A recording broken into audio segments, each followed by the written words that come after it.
Hey, good afternoon. Woody here with GMR Roots and Construction.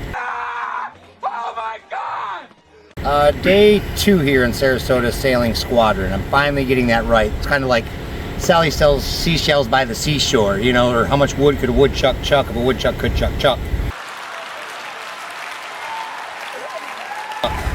I don't know, but it's Sarasota Sailing Squadron.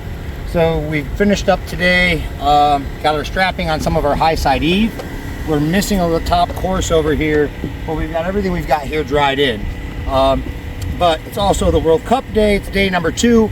We're fighting in climate weather, and Mexico's playing today at 6 o'clock. So the boys really want me to hurry up and finish up this video so they can go watch the soccer game tonight, or I should say football game tonight. So go Mexico for the World Cup for the guys, and I'm glad I made it work a little bit longer, but day 2, we got our strapping done, we got the plywood on, we got it dried in. We'll be back tomorrow. Hopefully Mexico wins the soccer game today or the football game, but